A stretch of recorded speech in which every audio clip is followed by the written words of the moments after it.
Let's speak now with William Courtney. He's an adjunct senior fellow at the RAND Corporation. And Mr. Courtney is a former U.S. ambassador to Kazakhstan and Georgia in the 1990s and served as special advisor to the president for Russia, Ukraine, and Eurasia. Thank you so much for joining us, Ambassador.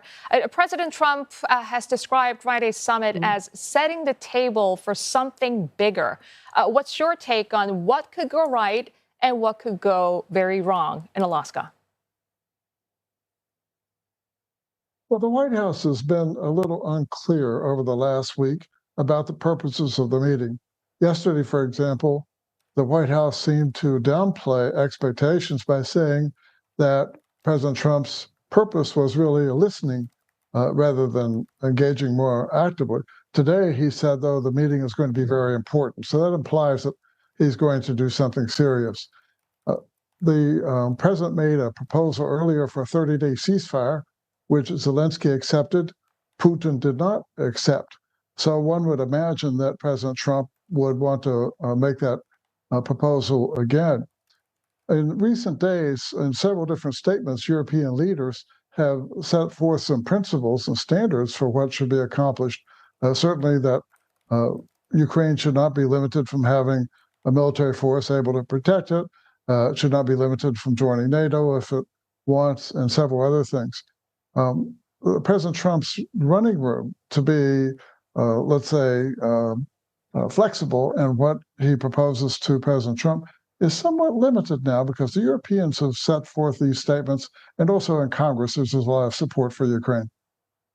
Ambassador, European officials worry that Mr. Trump could be swayed by Mr. Putin's personal style. And what tactics should the U.S. and its allies anticipate from the Russian leader at the summit, especially with reports emerging that Mr. Trump is entering this meeting without senior Russian or Ukrainian advisors? Yes, that could be a risk. The Russians also seem to be overconfident in their influence. They seem to think that the Ukraine issue is a minor issue, and other issues such as promoting cooperation, economic cooperation with Russia and the West will be more important. But in fact, the Ukraine issue is by far the top issue.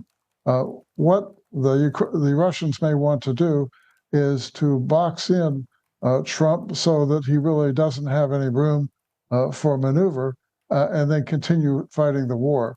But President Trump today warned against that possibility by saying there would be very severe consequences if Russia did not halt the war after the meeting in Alaska. And that said, Ambassador, we did hear a more hopeful tone from European leaders after their call with Mr. Trump. They seemed relieved to hear him say that he's focused on a ceasefire and that territorial concessions were off the table. I mean, do you think that signals a sort of a shift in Mr. Trump's position, or could that still change once he's, face-to-face with Mr. Putin? To some extent, it might be a bit of a shift because the European leaders now have been making several statements. They made one on Friday, another EU statement after that, and then today the phone call. So President Trump sees that the Europeans and Zelensky together are going to be sure that whatever happens is not something that would compromise Ukraine's security. And the European leaders, they really see Russia's invasion of Ukraine as a direct threat to European security as a whole. And the Europeans now are the ones providing most of the financial military aid to Ukraine, and they're the ones who are continuing to increase sanctions, whereas the United States recently has not done either. So bargaining leverage in this negotiation, if you will, the European leverage is increasing. U.S. leverage might be decreasing a bit. And so I think all the participants will be conscious of that. Ambassador, so land swapping is off the table for now, but I do expect that it will come back, in future discussions. How realistic is land swapping as part of a peace deal for Russia and Ukraine? Land swaps may have been an unfortunate phrase. There are going to be multiple issues there. The ones that the Russians have mostly emphasized have not been land swaps, but have been that Ukraine should not join NATO, that it should be a neutral country, there shouldn't be any Western forces based in Ukraine, and that the West should accept legally, or what's called de jure, that Crimea is part of Russia rather than just de facto. In the Cold War, the West accepted the Baltics as de facto controlled by the Soviet Union, but not de jure controlled. So those issues have tended to be more important than the issue of land swaps, and it's frankly kind of unclear what kind of land would be swapped.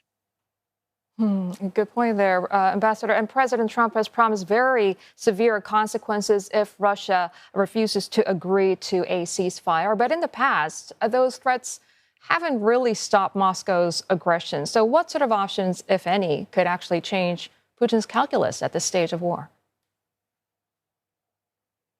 The most important thing will be for the West to increase its military assistance to Ukraine. The likelihood of a determination that the battle will end in a different way than it is right now is much greater if Ukraine has more capability to fight off Russian aggressors. The battlefield is really the main source of action. Sanctions have importance. They have really made Russia's economy a lot more sensitive now. The civilian economy has been starved of technology and capital, for example. But Russia will mostly look at what happens on the battlefield. In some sense, it's like after World War II. Where the Soviet soldiers ended up in Europe was basically where the Soviets were able to control Europe after that in the Cold War. Ambassador, and the saying goes, if you're not at a table, you are on the menu. And so despite assurances, what are the consequences of Ukraine not being represented at the talks? I mean, how might this affect Kyiv's leverage in subsequent negotiations, even the trilaterals? I mean, even without a deal, could this photo op between Trump and Putin shift the geopolitical balance in Moscow's favor? No. The fact that Ukraine is not at this session is not overwhelmingly important because the European leaders today underlined to President Trump that there could not be a solution negotiated without participation by Ukraine. And I think pretty much everyone accepts that now. So the notion in a kind of a Bismarckian or Metternich sense of great powers determining the fate of smaller countries, that just is not possible now. The Europeans are standing up for Ukraine, so excluding Ukraine from negotiation would be something that would go directly counter to European views. Okay, Ambassador Courtney, we'll have to leave it there for now, but thank you very much for coming on the show. We've been speaking to Ambassador William Courtney, Adjunct Senior Fellow at the RAND Corporation.